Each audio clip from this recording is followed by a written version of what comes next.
Hello students, today we are going to start area of triangle using determinants. तो बेटा आपने 10th class में area of triangle किया है जब आपको वर्टिसेस गिवन है, एबीसी वर्टिसेस गिवन है। 10th क्लास में आपने किस फॉर्मूले से किया है? वर्टिसेस हैं x1 y1, x2 y2, x3 y3। इस फॉर्मूले से किया है ना आपने एरिया ऑफ ट्रायंगल। लेकिन अब हम करेंगे area of triangle using determinants. तो area of triangle using determinants क्या आएगा?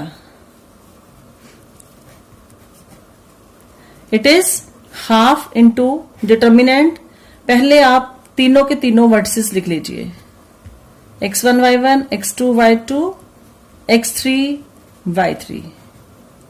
अब देखो डिटर्मिनेंट हम कैसे 3/3 या 2/2 स्क्वायर मैट्रिक्स का डिटर्मिनेंट सॉल्व करते हैं। तो थर्ड में आप क्या करेंगे? 1 1 1। अब इस डिटर्मिनेंट को सॉल्व कर लीजिए, वो क्या होगा? Area of triangle. तो बेटा एरिया ऑफ ट्रायंगल आपका पॉजिटिव भी आ रहा है, डिटर्मिनेंट की वैल्यू नेगेटिव भी आ रही है। लेकिन आपने देखा कभी एरिया आप नेगेटिव निकाल सकते हो? नहीं। सपोज डिटर्मिनेंट आपने निकाला, मान लीजिए किसी भी ट्रायंगल का 20 आ गया, ठीक है। एक तो पॉसिबिलिटी ये है कि 20 आ गया, देन एरिया ऑफ ट्रायंगल कितना बनेगा?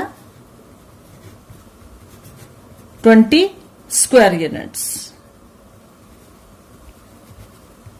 सपोज डिटर्मिनेंट की वैल्यू -20 आई, हो सकता है डिटर्मिनेंट की वैल्यू नेगेटिव आ जाए।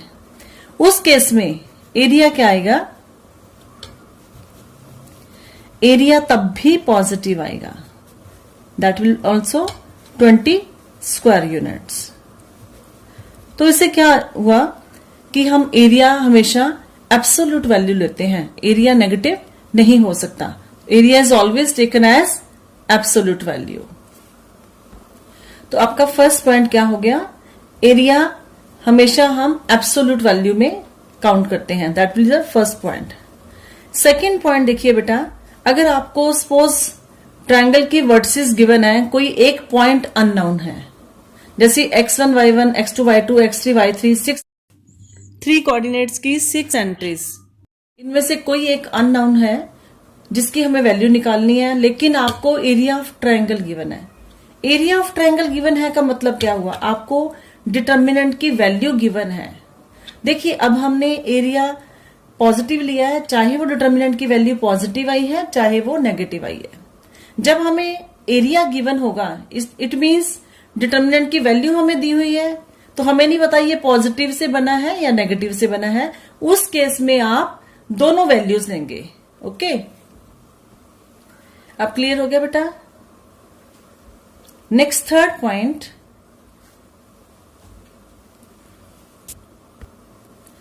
अगर आपको पॉइंट्स गिवन है कि कोलिनियर है, if the points are collinear then the area will be 0। कैसे? सपोज ABC 3 पॉइंट्स हैं कोलिनियर, ये मान लीजिए x1 y1, x2 y2, B point आ गया।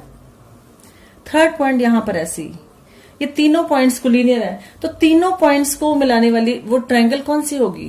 ट्रायंगल की हाइट क्या बनेगी? हाइट 0। तो इस केस में ट्रायंगल का एरिया क्या होगा? 0। It means the area of triangle formed by 3 collinear points is 0। बेटे आप अपने तीनों पॉइंट्स कर लिए area of triangle regarding. Area is always taken as absolute value. Secondly, if area is given, then take both positive and negative values of the determinant. Third, for collinear points, the area of triangle is 0. Now come to the exercise 4.3. First question, the area of the triangle with vertices at the point these. अब क्या आपको 3 points given है and you have to find the area of triangle. Now देखिए points given है, area of triangle क्या बना? Half into all the 3 points then 1 1 1। अब इसे सॉल्व कर लीजिए, एक्सपेंशन कर दीजिए, तो ये क्या आ गया 47/2 square units. Next question, now the second question, show that the points A B C these are collinear. तो बेटा आपने पढ़ा पॉइंट्स कोलिनियर कब होते हैं? The points are collinear if the area of triangle is equal to 0। You can find the area of triangle in similar way. तो क्या आ गया area of triangle? A B plus C, B C plus A, C A plus B, and then 1 1 1। अब आप इस determinant को solve कर सकते हो। देखिए बेटा, जो प्रीवियस सेशन में हमने ऑपरेशंस वाला किया था 4.2 एक्सरसाइज के बेस पे आप इस डिटर्मिनेंट को सॉल्व कर सकते हो, इजी हो जाएगा। फर्स्ट कॉलम और सेकंड कॉलम को अगर हम ऐड करते हैं तो क्या बनता है? अप्लाई कीजिए ऑपरेशन। तो बेटा आप इस ऑपरेशन को C1 पर भी लगा सकते हो, C2 पर भी लगा सकते हो। C2 एक बड़ी टर्म है तो C2 पर भी लगा सकते हो, ठीक है। तो हम C2 पर लगाते हैं। C2 is equal to C2 plus C1। तो ये क्या बना? ये बन गया। अब देखो इस सेकंड कॉलम में से कॉमन आ रहा है, A plus B plus C common है, निकालिए। तो इनसाइड क्या रह गया? A B C 1 1 1 1 1 1। अब देखिए C2 और C3 में क्या रिलेशन है? They are identical columns, so the area of this triangle is 0। तो क्या आएगा? Half into A plus B plus C into the value of this determinant is 0, so the area of triangle is 0 and the given points are collinear.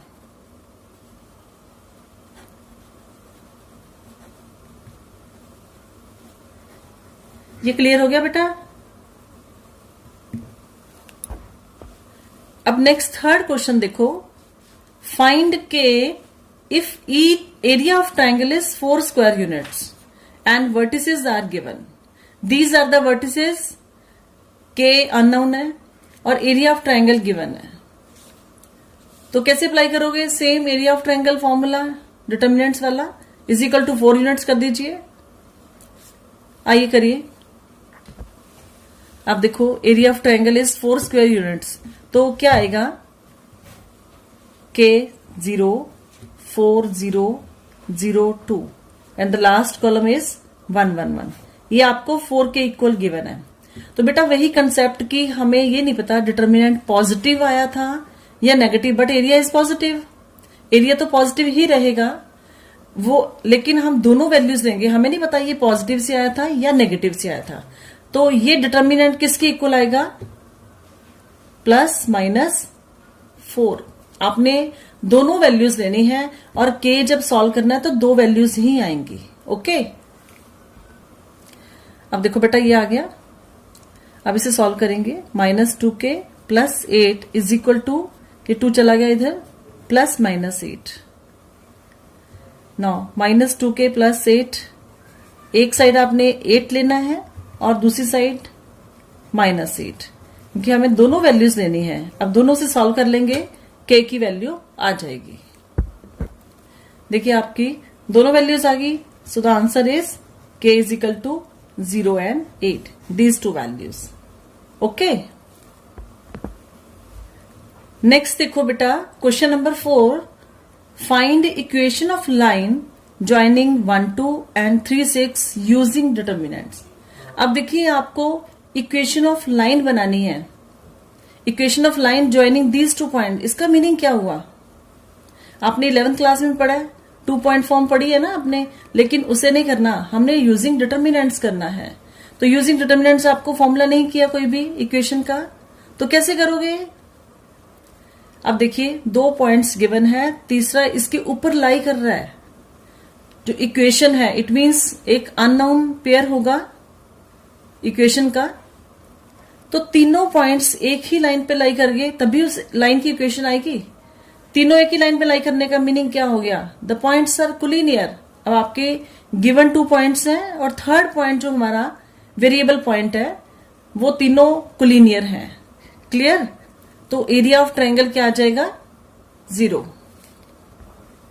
तो हमने क्या ले लिया? C variable point X Y, that means A B points are, A B C are collinear points. Collinear points की condition लगा दीजिए। तो area of triangle ABC is 0, that means half into 1 2 3 6 X Y and the last is 1 1 1 is equal to 0। अब देखो जो half है ये half shift हो गया 0 की ओर, तो आपका डिटर्मिनेंट रह गया। डिटर्मिनेंट को सॉल्व कर दीजिए। तो ये क्या बन गया? 2x minus Y is equal to 0। This is your equation of line. ये क्लियर हो गया बेटा? Next question, question number 5। If the area of triangle is 35 square units with vertices 2 -6 5 4 K4, 3 points given है, एक अननोन है K, then the value of K is, आपने इनमें से चूज करनी है। आप सॉल्व कर सकते हो। सेम क्वेश्चन हमने किया है थर्ड क्वेश्चन। तो बेटा आपकी एक्सरसाइज 4.3 ओवर होती है। Okay, all the best.